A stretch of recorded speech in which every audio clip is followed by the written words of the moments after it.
Hello everyone.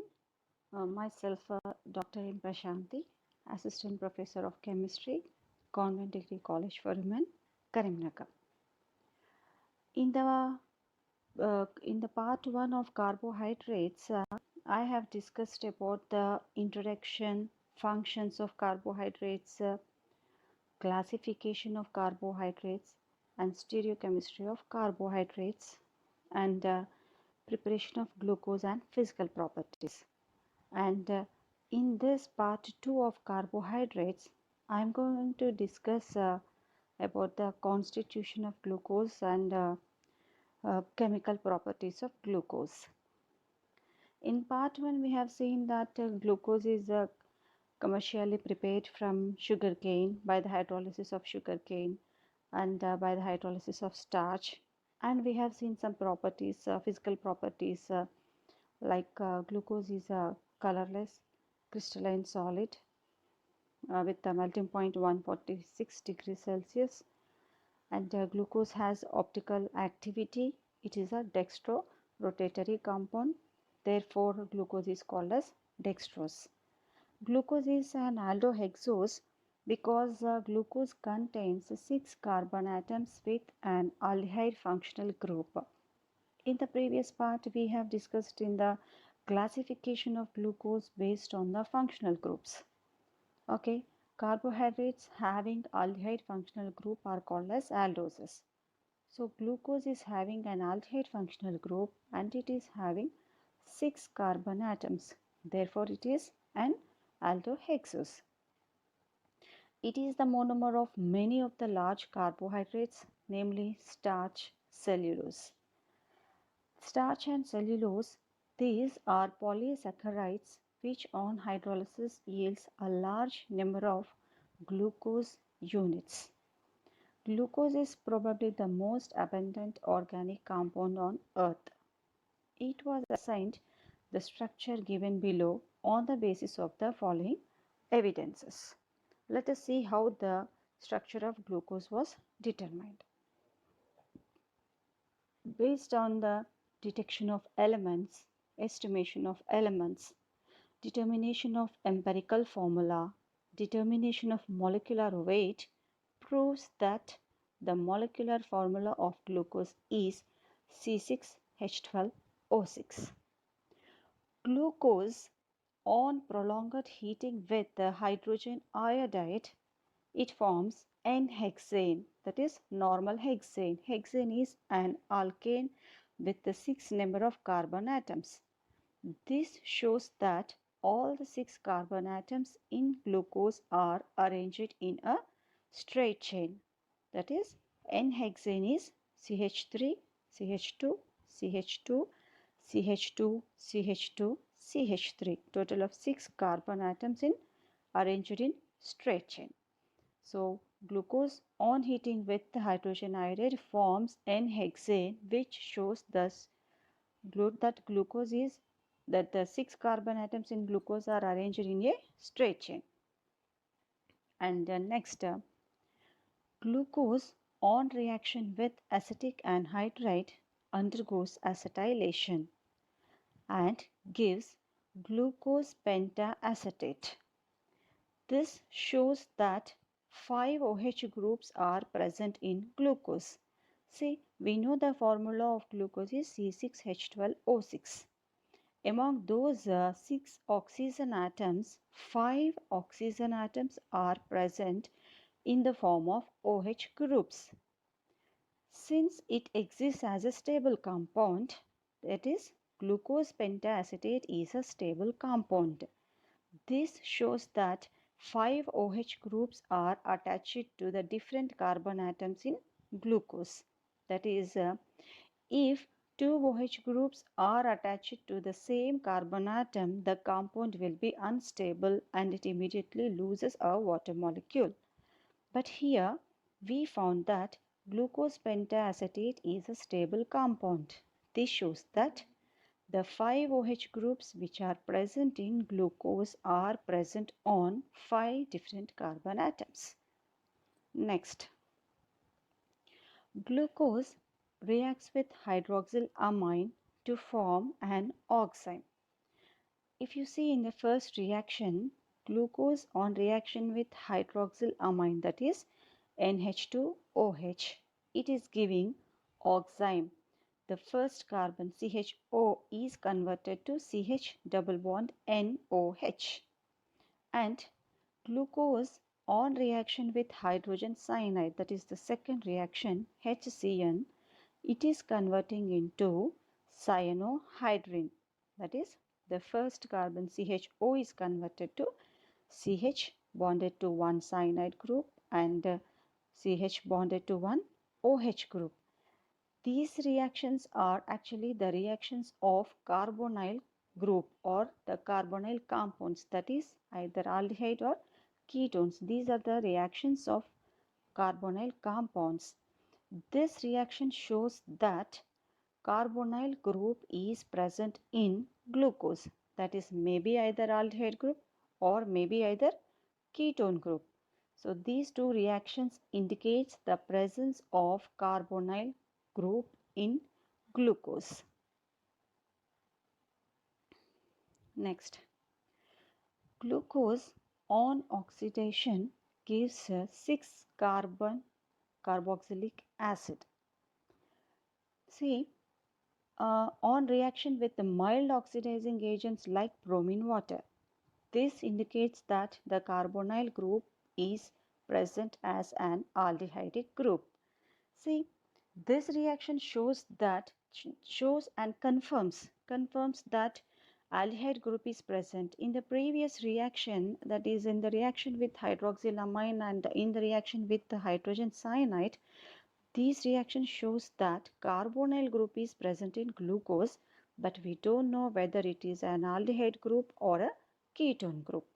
That is confirmed by this reaction, that is the oxidation reaction with mild oxidizing agents like bromine water.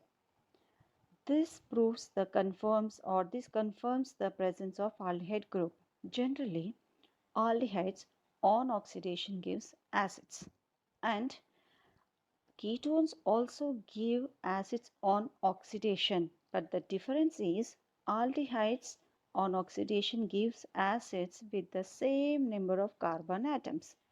If you see here, in the glucose, total 6 carbon atoms are present, and in the oxidized product, that is gluconic acid, also we have a total of 6 carbon atoms. Suppose if glucose is a ketone, then the carboxylic acid produced will be with a lesser number of carbon atoms. But here the carboxylic acid is having the same number of carbon atoms as present in glucose. This shows that the carbonyl group present in glucose is an aldehydic group. Next, on oxidation with the nitric acid, glucose as well as gluconic acid both yield a dicarboxylic acid, succaric acid. See, nitric acid is a strong oxidizing agent. This oxidizes. See, if you see the reaction in glucose, CHO group is converted to COOH group, and also CH2OH is also getting converted to COOH group. This shows the presence of a primary alcohol group in glucose. That is, CH2OH group is called as primary alcohol group. See, alcohols also on reduction gives aldehydes, and aldehydes on reduction gives acids. But as nitric acid is a strong oxidizing agent, the primary alcohol is directly converted to COOH group or carboxylic acid group. This reaction, that is oxidation with nitric acid, shows the presence of an aldehyde group and also the presence of a primary alcohol group. This is a dicarboxylic acid, succaric acid, that is carboxylic acid having 2 COOH groups. Next, based on all these reactions, Emil Fischer has given the structure 1 to glucose, CHO, CHOH, CHOH, CHOH, CHOH, CH2OH. And its configuration is correctly represented as 1, and gluconic acid is represented as 2, as we have seen in the oxidation reaction with the bromine water, that is a mild oxidizing agent, so only CHO group is converted to COOH group. And saccharic acid is denoted as number 3. This is obtained, as we have seen just now, from the oxidation of glucose with the strong oxidizing agents like concentrated nitric acid, in which both the aldehyde group and primary alcohol group are converted to COOH group. So number 1 is the structure of the glucose. Next, configuration of glucose. Here, if you observe, the picture that is shown on the left hand side is D-glyceraldehyde, and the picture shown on the right hand side is D-glucose. What indicates D? The capital letter D means what? Actually, glucose is named as D-glucose.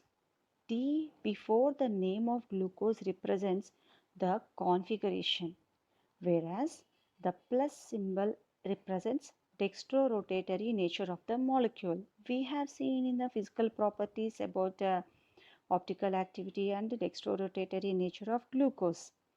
As glucose rotates plane polarized light towards right side or clockwise direction, it is a dextrorotatory. So that, see, remember, there is no relation. D and L configurations have no relation with the optical activity of the compound. Okay, the D and L are just the notations. They are written before the name of any compound that indicates the relative configuration of a particular stereoisomer of a compound with respect to configuration of this some other compound. See, we have seen in the stereoisomer, under the heading stereoisomer, that these carbohydrates configuration is based on the reference of the glyceraldehyde molecule. Plus isomer of glyceraldehyde has D configuration. See, it means that when its structural formula is written on paper following some specific conventions, the OH group lies on right hand side in the structure. If you observe, in glyceraldehyde, the OH group, that is the OH group attached to the second carbon atom, is written on the right hand side. Okay, if it is written on the right hand side, or all those compounds which are chemically correlated with the D isomer of glyceraldehyde are said to have D configuration, whereas those compounds which can be correlated with the L isomer of glyceraldehyde, they are said to be L configuration. In the L configuration, they will have OH group to the left side of the left hand side. Here, the OH group is on the right hand side. That indicates that it is a D configuration. And for assigning the configuration of monosaccharides, the lowest asymmetric carbon atom should be taken as below. As in glucose, OH on the lowest asymmetric carbon is on the right hand side.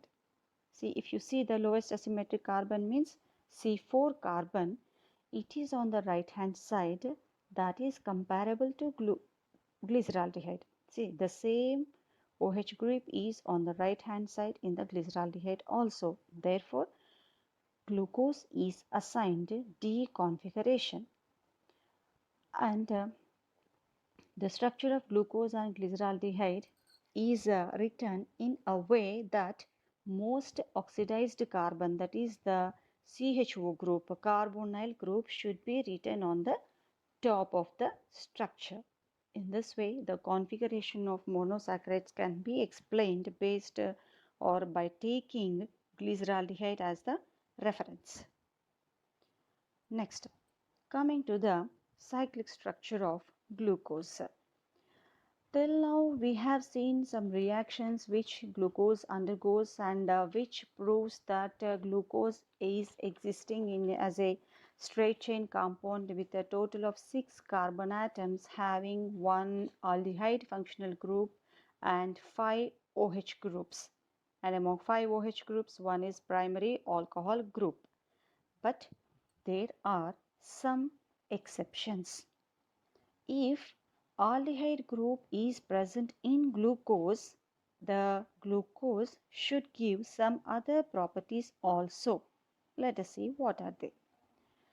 Despite having the aldehyde group, glucose does not give Schiff's test and it does not form the hydrogen sulfide addition product with sodium bisulfite. See, glucose as a CHO group is the functional group in glucose. It is giving positive tests with the Tollens reagent, Benedict's reagent, Fehling's reagent, which are the important reactions of which are the important reactions of aldehydes, which are used to distinguish them from ketones. But if aldehyde group is present in glucose, it should also give positive test for Schiff's test or Schiff's reaction, but it is not giving.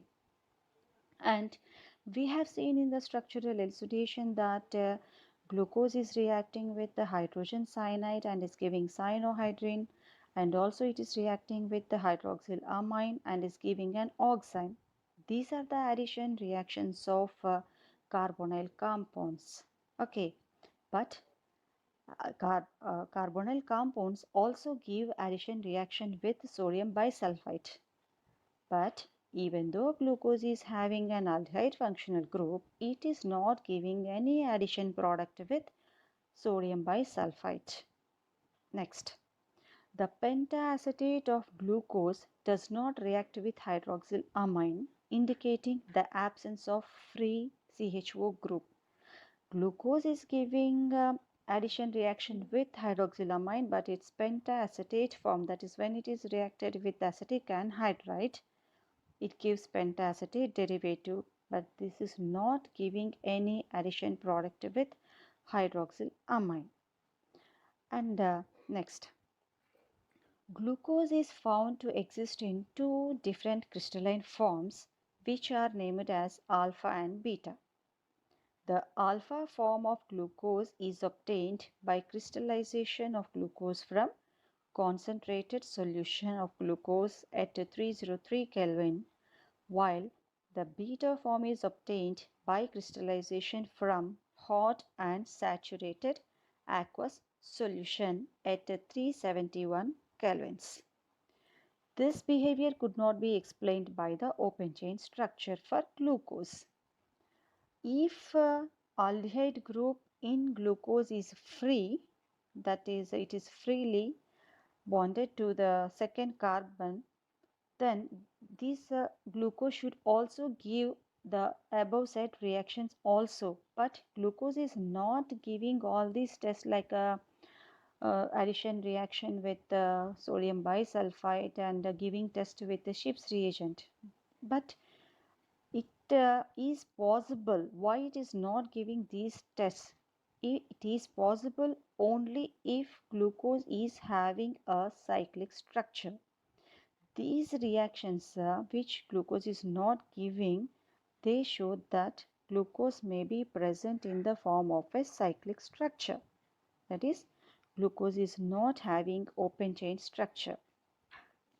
It was proposed that one of the OH groups may add to the CHO group and form a cyclic hemiacetal structure. It was found that glucose forms a six-membered ring in which OH at carbon 5 is involved in ring formation. This explains the absence of aldehyde group and also existence of glucose in two forms as shown below. And these two cyclic forms exist in equilibrium with the open chain structure. See, the formation of glucose or the formation of two isomers from glucose shows that it is existing in the form of a cyclic structure. See, if you see the center, the middle picture is normal straight chain structure of glucose. It is in equilibrium with the two forms of glucose.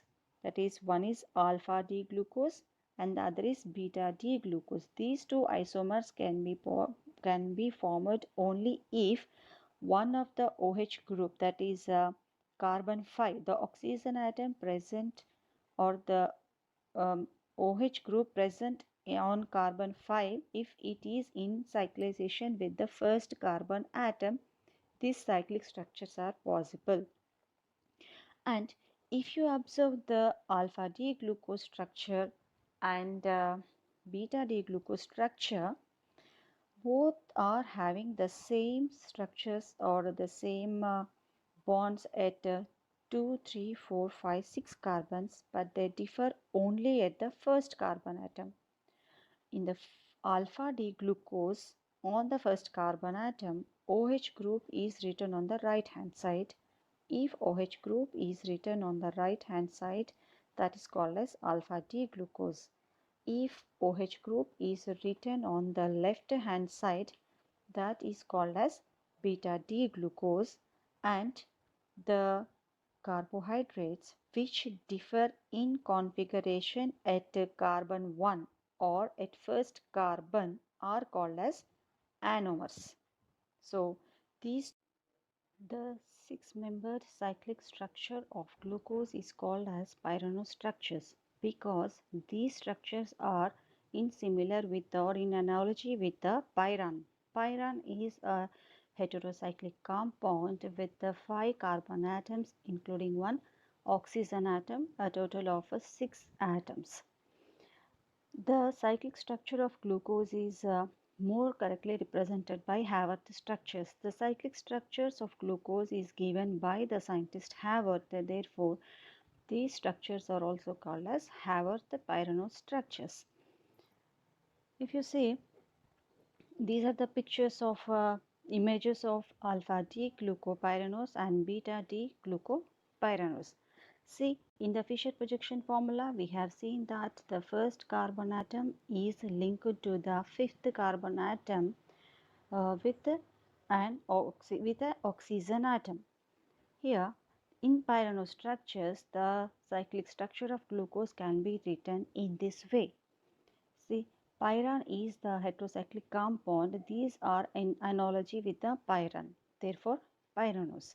In writing pyranostructures, the groups which are present on the right hand side should be written to the downwards as we see in these pictures, and the groups which are present on the left hand side in Fischer projection formula should be written to the upward directions.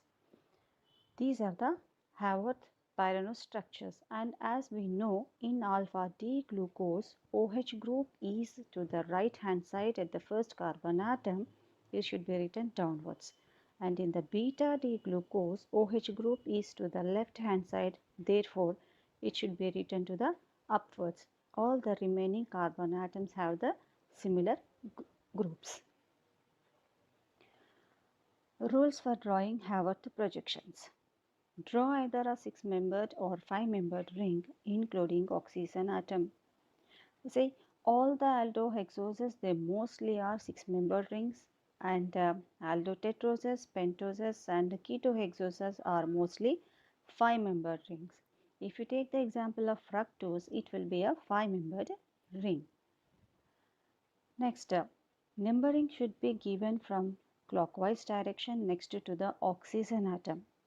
If the substituent is to the right in the Fischer projection, it will be drawn down in the Haworth projection. In this way, the glucose molecule is first thought to be in open chain structure with 6 carbon atoms which are straightly arranged. But later on, based on some reactions, glucose is thought to be present in a cyclic structure. Okay, with this, the structure of the glucose is confirmed as it is a cyclic structure with pyranose ring structure. With this, I conclude today's topic, and in the next session we will discuss about the chemical properties of glucose. Thank you.